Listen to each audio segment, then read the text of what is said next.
देती है, लेकिन इस बार वही आस्था चीखों में बदल गई।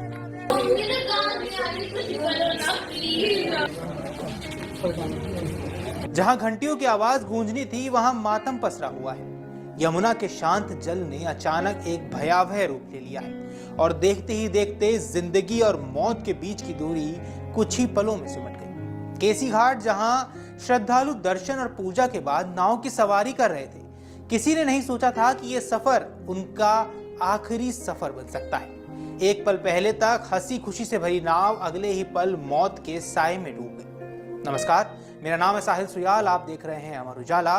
दरअसल आज मैं बात कर रहा हूं एक ऐसे दर्दनाक हादसे की जिसने पूरे देश को झकझोर कर रख दिया। उत्तर प्रदेश के वृंदावन में यमुना नदी के नाव पलटने से 10 श्रद्धालुओं की मौत हो गई है, जबकि कई लोग अब भी लापता बताए जा रहे हैं। यह हादसा सिर्फ एक दुर्घटना नहीं बल्कि कई गंभीर सवाल भी खड़े करता है।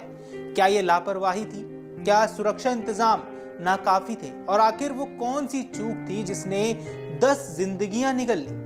आज के इस वीडियो में हम आपको बताएंगे हादसे का पूरा घटनाक्रम, आखिर उस नाव में क्या हुआ, प्रशासन की क्या भूमिका रही और सबसे बड़ा सवाल, कहां हुई सबसे बड़ी चूक। इससे पहले हम आपको बताएं क्या कुछ हुआ। सबसे पहले आपको बता देते हैं, पीएम नरेंद्र मोदी ने इस हादसे पर गहरा दुख जताया है।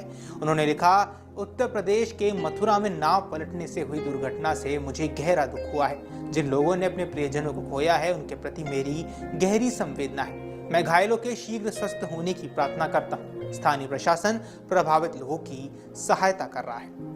वहीं मुख्यमंत्री योगी आदित्यनाथ ने भी इस हादसे पर गहरा दुख जताया।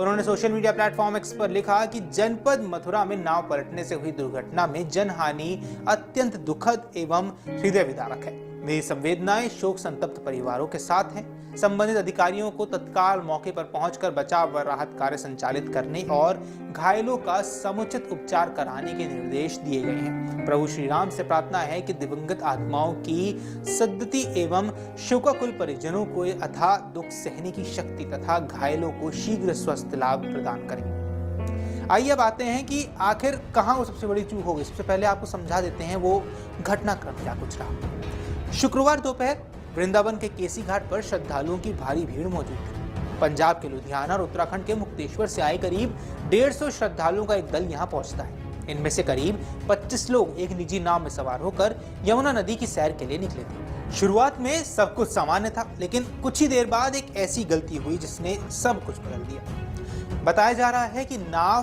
पंटून पुल के बेहद करीब पहुंच गई और अचानक नाव पुल से टकरा गई। टक्कर इतनी जोरदार थी कि नाव का संतुलन बिगड़ गया और लोगों में अफरा तफरी मच गई और देखते ही देखते नाव पलट गई। कुछ सेकंड, बस इतने ही समय में 25 लोग पानी में समा गए। अब जैसे ही नाव पलटी, चीख पुकार मच गई। लोग मदद के लिए चिल्लाने लगे, लेकिन यमुना का पानी शांत नहीं था। गहराई और तेज बहाव ने हालात को और ज्यादा खतरनाक बना दिया। घटना की सूचना मिलते ही पुलिस और स्थानीय प्रशासन मौके पर पहुंचा।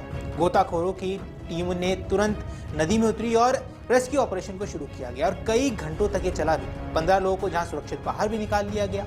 एक व्यक्ति को गंभीर हालत में अस्पताल में भर्ती भी कराना पड़ गया, लेकिन 10 लोगों की जान यहां नहीं बचाई जा सकी। अब आता है सबसे बड़ा सवाल, क्या ये हादसा टाला जा सकता था? क्योंकि जांच में कई चौंकाने वाली बातें सामने आ सकती है। सबसे पहला, ओवरलोडिंग का शक है। नाव में करीब 25 लोग सवार थे, लेकिन क्या उस नाव की क्षमता इतनी थी? अगर नहीं थी तो यह सीधी लापरवाही है। दूसरा, सुरक्षा इंतजाम नदारत। क्या यात्रियों को लाइफ जैकेट दी गई थी? क्या नाविक यहां प्रशिक्षित था? क्या किसी ने सुरक्षा नियमों की यहां जांच की? इन सवालों के जवाब फिलहाल नहीं की तरफ ही इशारा कर रहे हैं। तीसरा, पंटून पुल के पास लापरवाही हुई।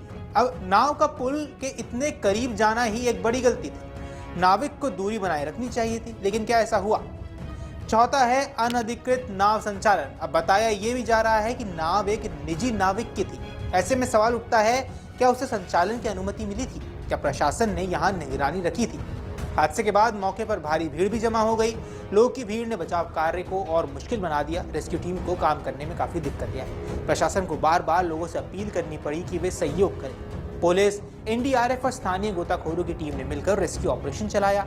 घटना के तुरंत बाद घायलों को अस्पताल भी पहुंचा दिया गया। अब हर साल देश के अलग अलग हिस्सों में ऐसी खबरें आती हैं। नाव पलटी, लोग डूबे और फिर वही बयान, वही जांच। लेकिन सवाल फिर भी वही रहता है कि क्या इन सब से हम कुछ सीखते हैं। क्या धार्मिक स्थलों पर सुरक्षा व्यवस्था अभी भी मजबूत है?